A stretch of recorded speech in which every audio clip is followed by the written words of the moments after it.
Bismillahirrahmanirrahim. Assalamualaikum warahmatullahi wabarakatuh. Kawan-kawan, untuk materi studi fikih orientalis atau studi fikih sarjana-sarjana barat, sekarang saya hanya akan menunjukkan sebuah artikel yang sangat menarik. Nanti saya akan upload di Google Classroom. Artikel ini ditulis oleh Leon Buskens dan Bauden Dupret. Keduanya adalah sarjana barat juga, ya. Dan terutama Leon Buskens itu ahli studi Islam dari Belanda. Nah, artikel ini membahas tentang the definition of Islamic law, a history of Western studies of Islamic normativity and the spread in the Orient. Jadi kata kuncinya di sini ya, the definition of Islamic law. Jadi menurut Buskens dan Dupret ini, Islamic law, kata-kata Islamic law atau hukum Islam itu adalah invensi atau buatan, ya, buatan sarjana barat. Ya, kata-kata Islamic law, hukum Islam, itu adalah konsep yang dibuat oleh sarjana barat. Aslinya dalam peradaban Islam sendiri itu tidak ada istilah hukum Islam gitu, awalnya. Ya, ada fikih gitu ya, ada fikih. Tapi hukum Islam seperti yang kita kenal sekarang ini, di mana hukum itu tertulis, ada dalam bentuk undang-undang, misalnya di Indonesia ada kompilasi hukum Islam yang kemudian ditulis dalam bentuk undang-undang dan diberlakukan secara universal oleh negara, itu hal yang muncul setelah adanya intervensi dari sarjana-sarjana barat. Ya, karena awalnya dulu awalnya para fuqaha itu, ya, tidak sama dengan, atau para qadi bahkan itu tidak sama kedudukannya dengan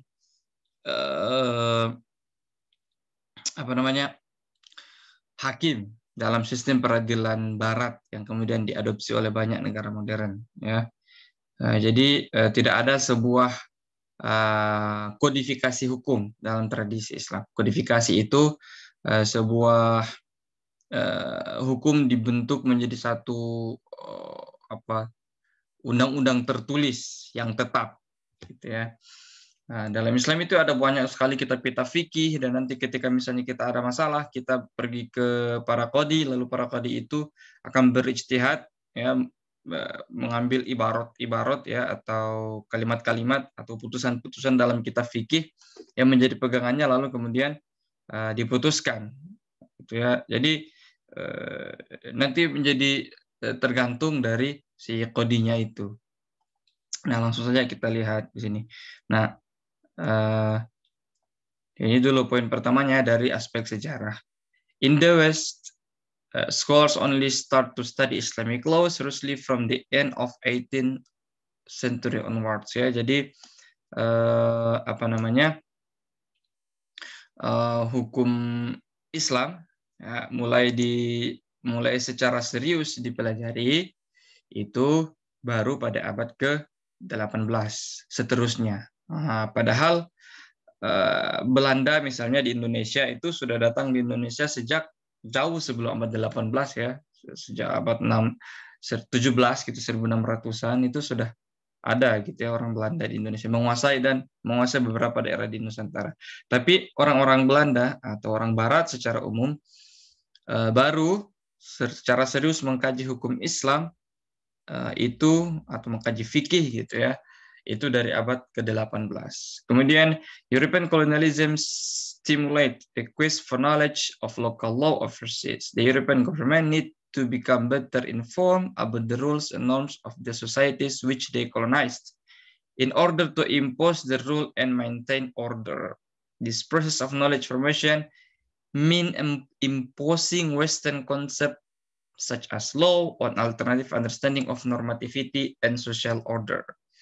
Intinya adalah bahwa sejak abad ke-18 itu pemerintah kolonial merasa perlu menegakkan law and order di negara-negara jajahannya, karena ketika itu negara-negara jajahan termasuk Indonesia ya sudah dikuasai sepenuhnya ya oleh kolonial. Maka yang in charge atau yang berwenang itu ya, berwenang dan berwajib untuk menegakkan law and order adalah pemerintah kolonial. Nah, tapi pemerintah kolonial itu tidak secara langsung terus langsung oke pakai hukum Belanda gitu, enggak juga, atau pakai hukum Inggris. Tapi mereka mencoba mengumpulkan ya hukum seperti apa sih yang berlaku di negara-negara jajahannya itu. Nah, ya akhirnya mereka kemudian mempelajari ketentuan-ketentuan fikih Islam karena itulah yang berlaku di negara-negara jajahannya. Nah, kemudian di fase-fase awal ini untuk konteks Indonesia setidaknya ada 2 kota yang sangat penting, yaitu kota Delphi dan Leiden. Nah, karena dua kota ini adalah letak ya 2 kampus ya, ada 2 kampus di Delft dan di Leiden yang menjadi pusat kajian hukum Islam atau pusat kajian fikih dan ketentuan hukum yang berlaku di masyarakat Indonesia. Itu kalau Belanda, ya. Orang-orang British itu ya mereka mengkaji Hindu dan Muslim di India, orang French, orang Prancis mengkaji Aljazair atau Algeria, dan tentu saja orang Dutch atau orang Belanda itu mengkaji Oriental inhabitants of India. Ya, jadi try to understand what norms were governing daily lives of indigenous and Oriental inhabitants of Indonesia. Jadi mereka tahu apa ya yang mengatur hidup sehari-harinya orang Indonesia itu apa ya, gitu ya. Nah, kemudian in order to answer the question on local or indigenous law, scholars follow philological, historical, ethnographic, and legal approaches. Jadi tadi kan, jadi sejak abad 18 itu pemerintah-pemerintah kolonial termasuk Belanda, Inggris dan Prancis itu mulai tertarik untuk mengetahui sebenarnya rakyat jajahannya itu selama ini hidupnya pakai aturan apa tuh sebenarnya. Nah, mereka kemudian mengkaji itu menggunakan beberapa pendekatan.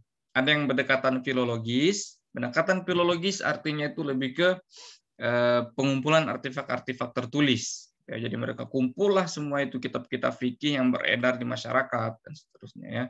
Kemudian historikal, mereka mengkaji secara sejarah ya, secara dengan pendekatan kesejarahan. Etnografik ya, jadi meneliti dengan pendekatan etnografik, misalnya mereka tinggal di suatu masyarakat, kayak Horgronya, Christian Horgronya itulah ya. Kemudian mengumpulkan data-data gimana sih kehidupan sehari-harinya masyarakat itu, apa yang menjadi landasan mereka melakukan ini dan itu, apa menjadi landasan mereka tidak melakukan ini dan itu. Mereka meneliti secara etnografik. Dan juga legal approach, jadi pendekatan ilmu hukum. Nah, ini nanti yang bakal berpengaruh nih, karena ilmu hukum di sini maksudnya adalah ilmu hukum Barat ya, yang sesuai dengan konsep orang Barat. Nah, kemudian from the beginning, researchers, administrators, and politicians were engaged in debate about, nah yang mereka perdebatkan terutama ya, ketika para sarjana orientalis itu mengkaji tentang normativity ya, normativity itu apa yang normatif, apa yang harus dan apa yang tidak boleh gitu. Ya, aturan lah gitu ya yang berlaku di masyarakat. Tentu saja orang-orang yang dikaji itu ya tidak ikutan berbicara ya, maksudnya orang-orang Indonesia yang kayak berdebat, perdebatannya antara sesama orientalis gitu. Nah, apa yang mereka perdebatkan? Yang mereka perdebatkan adalah ini, what the law was and what it should be. Nah, jadi ada 2 ya. Jadi hukum yang berlaku itu apa sih sebenarnya di negara jajahan kita? Nah, pas mereka sudah menemukan, oh ternyata hukum yang berlaku tuh begini. Nah, tapi kemudian ada juga what it should be. Artinya apa? Mereka punya kepentingan untuk mengatur. Seharusnya kayak beginilah. Misalnya hukum yang berlaku itu seperti ini. Tapi harusnya kayak begini. Ya. Kenapa? Karena mereka merasa lebih paham. Ya. Kita sudah membahas di awal ini, ada tendensi para orientalis awal itu untuk merasa lebih paham tentang jajahannya daripada orang terjajah itu sendiri. Maka mereka merasa lebih paham hukum yang seharusnya berlaku itu seperti ini. hukum yang sekarang berlaku di masyarakat Jawa itu begini, tapi seharusnya itu tidak kayak begitu, tapi seperti ini. Nah, inilah yang penting kemudian. The issue of relation between theory and practice, which has become central to Western study of Islamic law, originated in the scholarly and political debates of 19th century. Nah, jadi dalam studi hukum, ya, studi hukum Islam oleh para orientalis, itu ada sebuah perdebatan, itu ada sebuah asumsi yang bahkan sampai saat ini tuh masih bertahan gitu kalau kita baca-baca temuan-temuan orientalis, ya, buku-buku mereka tentang hukum Islam. Mereka selalu berkata bahwa hukum Islam itu ada jarak yang besar antara teori dan praktis. Artinya apa? Artinya dalam teorinya, dalam kitab-kitabnya itu tertulisnya ya begini. Ya. Misalnya mazhab Syafi'i dalam teorinya bercadar itu sangat dianjurkan. Tapi dalam prakteknya orang Indonesia yang mengaku bermazhab Syafi'i malah kebanyakan tidak bercadar. Nah, lalu dari situ mereka mengambil kesimpulan bahwa dalam hukum Islam itu adalah hukum yang ideal saja. Ditulis saja seharusnya, tapi sebenarnya tidak berlaku di masyarakat. Ya, mereka tidak mau tahu bahwa sebenarnya dalam mekanisme fikih itu ya ada konsep ijtihad, dan kemudian ijtihad itu berfungsi untuk menyesuaikan antara teori dan prakteknya dengan memperhatikan kondisi-kondisi di lapangan gitu ya. La yunkaru taghayyurul ahkam bi taghayyuril azminah wal amkinah dan makan wal ahwal gitu ya. Kalau menurut ulama fikih, ya, taghayyurul ahkam itu perubahan hukum fikih itu boleh selama ada taghayyuril ahwal, ada perubahan situasi. Nah, ini kenapa kok orang orientalis awal, setidaknya orientalis awal itu nggak bisa paham yang seperti itu. Lalu mereka menganggap hukum Islam itu di kitab fikihnya beda, aplikasinya beda, dan mereka menganggap itu suatu hal yang bermasalah. Nah, nanti kita lihat ya apa sebabnya itu. Ya. Nah, ini kita secara historis saja dulu. Jadi kayak begitu awalnya. Nah, lalu berikutnya, ini salah satu tokoh awal dalam studi hukum Islam khususnya di Indonesia ya. Jadi perdebatan tentang hukum Islam itu terjadi di Delft dan Leiden, dua kampus di Belanda. Nah, ini nih. In 1844, the Arabist Albert Meersing, saya nggak tahu cara bacanya ini, was the first in the Netherlands to publish an introduction to Islamic law. Ya, jadi orang inilah ya, Albert Meersing ini adalah orientalis ya, di sini memakai istilah Arabist ya, yang pertama kali menulis, orang Belanda yang pertama kali menulis sebuah buku pengantar hukum Islam ya. Tapi sebenarnya bukan murid dari dia ya. The manual was an adaptation of a manuscript text written in Malay by a scholar from Aceh who had resided in Mecca for many years. At the request of a 17th century female ruler of Aceh, the abridged edition was used as a textbook for students at the Colonial Institute in Delft. Ya, jadi sebenarnya bukunya Albert Meersing itu bukan murni karangan dia, tapi merupakan sebuah adaptasi. Jadi diterjemahkan, tapi dengan terjemahannya itu bebas-bebas saja, gitu ya, nggak terlalu strict. Dari sebuah kitab yang memang ditulis oleh seorang ulama Melayu, ya, orang Aceh. Gitu. Saya nggak tahu ini siapa, ini di catatan kakinya nggak ditulis ya. Itu tulisan ulama mana? Tapi ditulis oleh ulama itu ya atas permintaan seorang sultanah Aceh. Nah, kita tahu di Aceh itu ada beberapa sultanah ya. Nah, salah satunya itu pernah meminta kepada seorang ulama Aceh yang tinggal di Mekah pada abad ke-17 untuk menulis sebuah kitab fikih pendek gitu.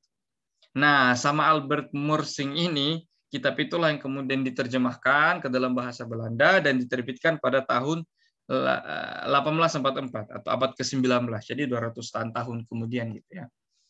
Kemudian pada periode berikutnya ada sarjana yang bernama Salomo Keizer ya.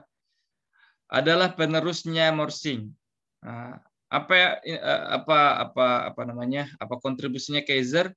Dialah yang publish the first introduction to Islamic law in Dutch. In his handbook, he stressed the importance of knowledge of the pure Islam, which he contrasts with the aberrations of daily life in Indonesia. Nah, ini yang sudah saya jelaskan tadi ya. Jadi si Salomo Kaiser ini menulis ya, ini betul-betul murni dari pikiran dia sendiri. Kalau tadi kan si gurunya si Morsing itu hanya menerjemahkan kitab tuh. Nah, kalau Kaiser ini dia menulis pengantar hukum Islam ya dalam bahasa Belanda, dan inti gagasannya dalam buku itu adalah bahwa kita harus mencari pure Islam ya, Islam yang murni. Jadi yang apa namanya? Yang terobsesi dengan pemurnian itu bukan hanya kelompok Puritan ya, tapi orang kolonialis juga itu terobsesi dengan pemurnian. Ada banyak buku yang membahas ini ya, kaitan antara kelompok Puritan, kelompok modernis Puritan dengan orang-orang pegawai kolonial dalam membentuk identitas Indonesia modern. Nah, ini buku rekomendasi bacaan. Salah satunya ditulis oleh Pak Muhammad Ali, Islam dan pokoknya Islam di masa kolonial lah gitu ya. Kemudian ditulis juga sama Pak sudah diterjemahkan menjadi Sejarah Islam Nusantara gitu. Siapa lagi lupa, nanti saya kasih sampul bukunya. Nah, tapi ini ya. Jadi kata Kaiser ini, kita harus menemukan pure Islam ya. Yang dia kontraskan ya, dia lawankan dengan aberrations ya, perubahan-perubahan, kekacauan-kekacauan yang terjadi di daily life in Indonesia. Nah, itu tadi yang saya katakan. Ya. Mereka mengatakan dalam kitab fikih itu ditulis seperti ini, ada ibarat-ibarat. Tapi kok kelakuannya orang Islam sehari-hari itu tidak sama persis dengan kitab fikih itu? Wah, bahaya ini menurut mereka. Jadi mereka itu berpretensi lebih tahu hukum Islam daripada orang Islam sendiri. Kenapa? Karena mereka punya akses kepada kitab-kitab fikih dan manuskrip-manuskrip. Dan mereka merasa berkewajiban menemukan pure Islam itu ya, hukum Islam yang murni, yang bukan seperti yang dipraktekkan sehari-hari oleh orang Islam sendiri. According to him, ya menurut si Kaiser ini, the law of Indonesian Muslim was to be found in normative text of Muslim scholars, the Book of Fiqh. Ya, jadi si Kaiser ini mengatakan hukum Islam itu ya apa yang ada dalam fikih, bukan yang sehari-hari dilakukan oleh orang Indonesia sendiri. Nah, itu mazhab Kaiser. Nah, tapi ternyata tidak semua orientalis juga sepakat dengan Kaiser ya, karena ternyata ada fierce polemics ya with Kaiser. Ya, jadi ada yang berpolemik dengan Kaiser. Siapa dia? W.R. van Hove salah satunya ya. Ya. Menurut Van Hove ini, the actual law was to be found in the practice of the natives, in their local customs, which were completely different from the norms which the Muslim scholars stipulated in their text and which varied from one place to another. Ya, jadi kalau kita lihat sebenarnya asumsinya sama ya. Asumsinya orang-orang seperti Van Hove ini dengan Kaiser ini sama. Bahwa hukum Islam itu ya, bahwa fikih itu terjadi jomplang yang sangat besar antara teori dan praktek. Dalam kitab-kitab fikih, para ulama berkata seperti ini. Sedangkan sehari-harinya orang Islam Indonesia itu kelakuannya kayak begini. Tidak sama dengan ucapan para ulama fikih. Itu sama sebenarnya pendapatnya Kaiser sama Van Hove. Perbedaannya adalah menentukan yang mana sebenarnya yang layak disebut sebagai hukum Islam itu. Si Kaiser mengatakan hukum Islam ya yang apa yang ada ditulis dalam kitab fikih, ya, yang ada di dalam buku-buku fikih yang tersebar di Indonesia, berarti kitab fikih Syafi'iyah gitu ya, dipelajari di pesantren-pesantren. Sedangkan kalau menurut Van Hove, ya hukum Islam itu ada apa yang dilakukan oleh orang Islam sehari-hari yang kita saksikan di kalangan terjajah, bukan apa yang ditulis oleh para ulama dalam fikih. Jadi mereka itu sama-sama sepakat gitu ya bahwa tidak nyambung gitu antara kitab fikih dengan kelakuan orang Islam. Tapi kemudian berbeda pendapatnya adalah Yang mana yang layak kita sebut sebagai hukum Islam. Nah, kemudian kenapa sih mereka berbeda pendapat?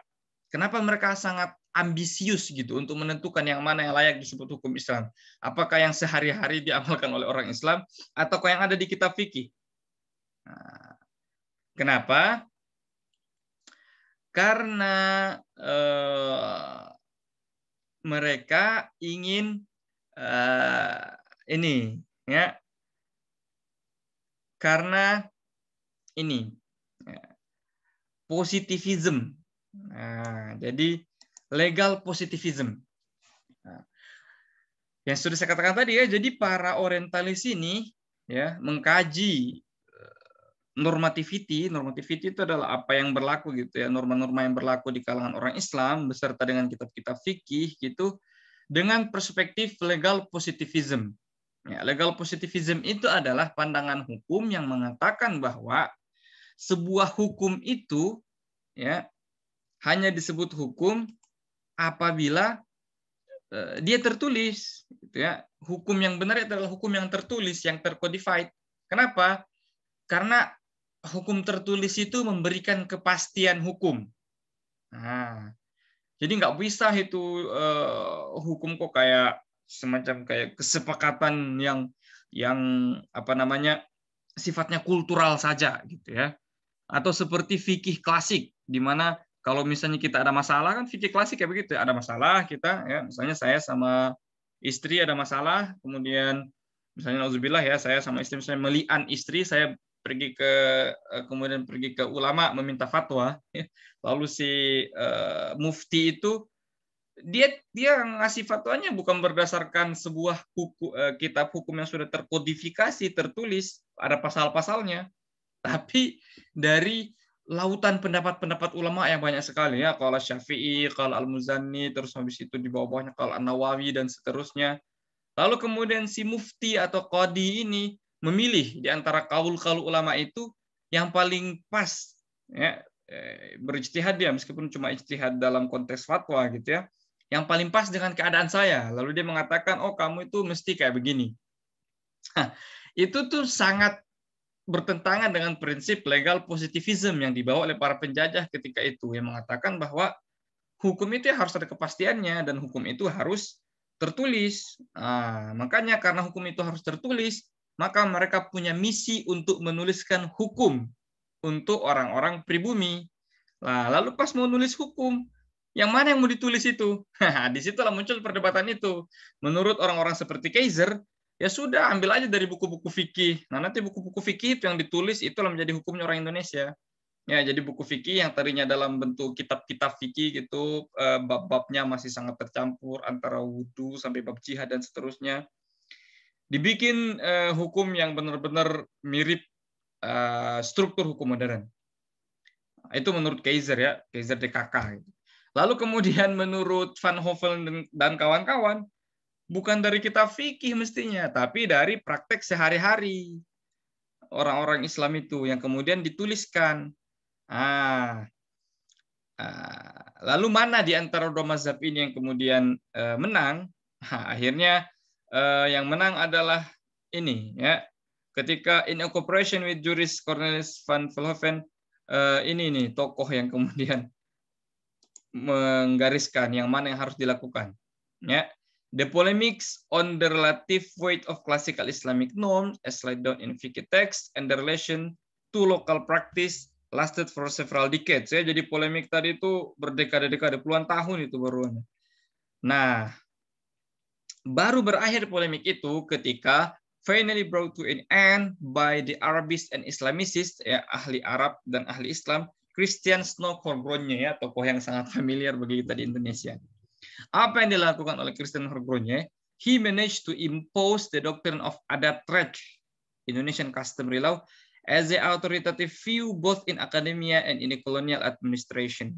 Together, they encourage the student and colonial administration to collect local customs and court practice in the field, which were published in compilations of customary law. Ya, jadi si Snow Horgronje ini mengatakan bahwa hukum yang berlaku di Indonesia dan hukum yang harus kita tulis itu adalah apa yang disebut sebagai adat recht, ya, atau hukum adat. Nah, hukum adat di sini jangan terus kayak pikiran kawan-kawan itu ke kayak adatnya orang Sunda gimana, adatnya orang Jawa gimana. Tapi maksudnya ini adalah hukum yang berlaku gitu ya, hukum yang berlaku secara sehari-hari di Indonesia. Berarti kita bisa melihat bahwa Sunan Kudus ini lebih kepada mazhabnya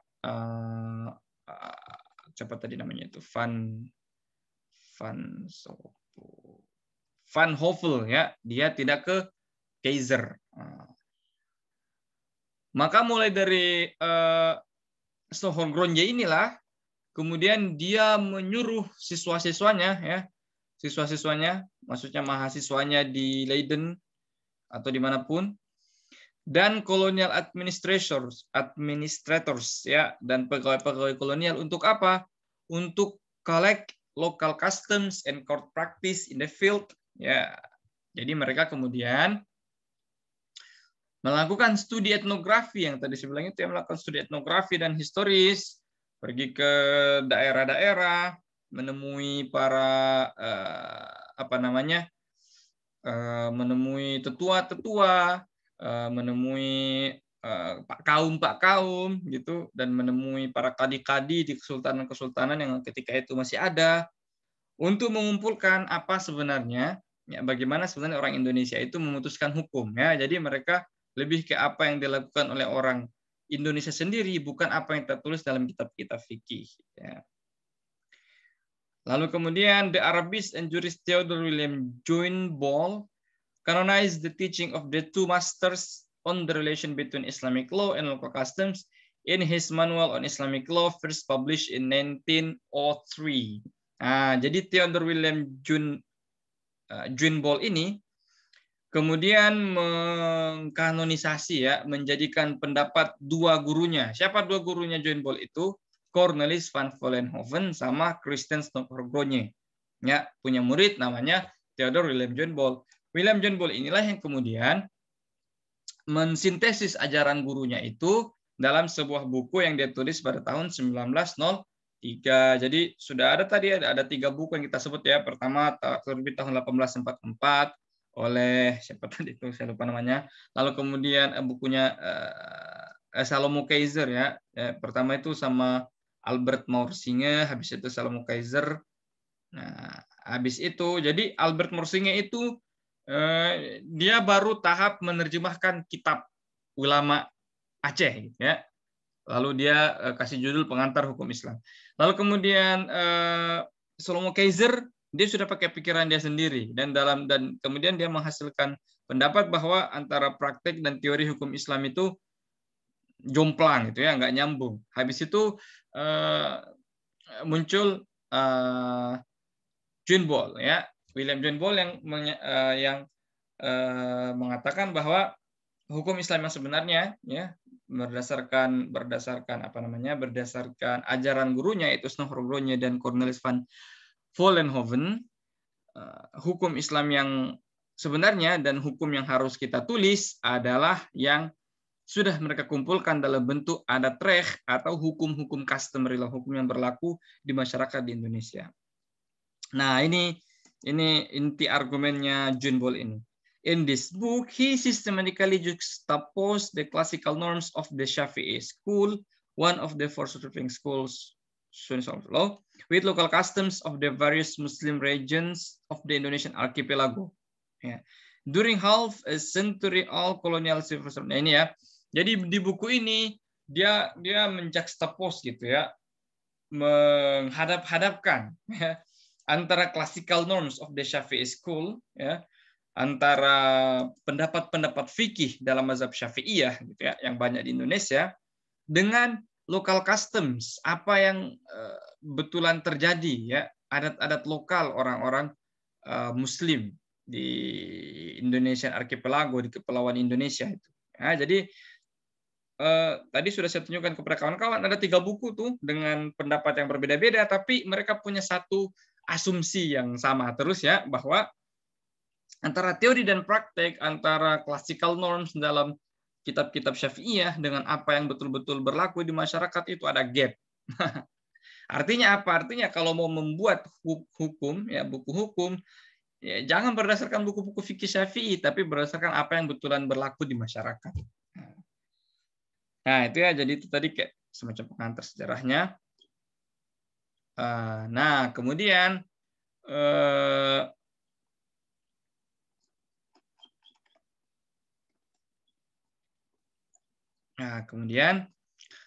apa yang terjadi berikutnya adalah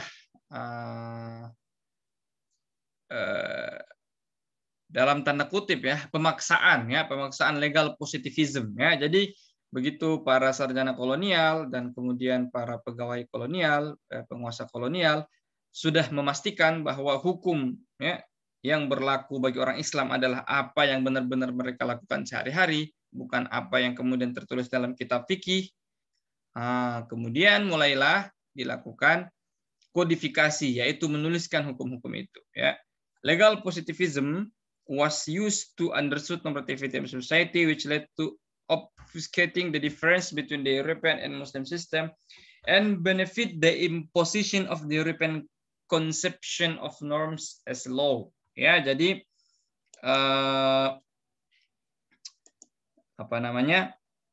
legal positivism yang saya bilang tadi kan, legal positivism itu adalah hukum itu harus tertulis dalam sebuah kompendium, ya, sebuah buku hukum yang seragam dipakai semua orang. Ya. Hakim itu tidak boleh terlalu banyak berijtihad, ya. Jadi fungsi hakim hanya menemukan bunyi-bunyi pasal yang sudah ada di dalam buku yang sudah terkodifikasi itu, ya. Fungsi hakim bukan lagi berijtihad. Nah, ini legal positivism. Kenapa? Karena kalau hakim harus berijtihad segala, itu tidak ada kepastian hukum. Nanti tergantung hakimnya siapa, gitu ya. Jadi, nah inilah yang disebut oleh penulis ini sebagai epistemic violence, ya. Bagi kawan-kawan yang suka membaca teori-teori kritis, gitu ya, akan familiar dengan terminologi epistemic violence, ya. Jadi kekejaman epistemik. Jadi kekejaman epistemik para penjajah, gitu ya, terhadap hukum Islam itu adalah apa? Adalah the introduction of new analytical categories such as personal status, criminal law, public law versus private law, which were unknown to Islamic scholars till then. Ya, jadi mereka mengkaji Islam, hukum Islam, gitu ya. Kemudian tapi tidak menggunakan kategori-kategori hukum Islam.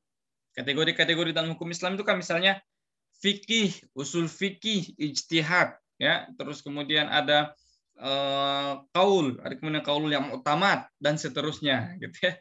Enggak, bukan itu yang mereka ambil. Mereka menggunakan kategori-kategori dalam kesarjanaan hukum Eropa. Misalnya pembedaan antara personal status, ya, hukum personal dengan criminal law, ya. Dibedakan antara hukum keluarga dengan hukum pidana, ya. Jadi ada hukum keluarga kayak masalah nikah, cerai, waris dan seterusnya. Kemudian ada hukum pidana. Ya, kemudian ada public law, ada private law dan seterusnya. Jadi dalam hukum Islam nggak dibedakan itu, ya. Dalam hukum Islam dari wudhu sampai jihad itu koheren semua, gitu ya. Nah, epistemic violence inilah yang berlaku menurut Luskens itu tadi penulisnya artikel ini, ya.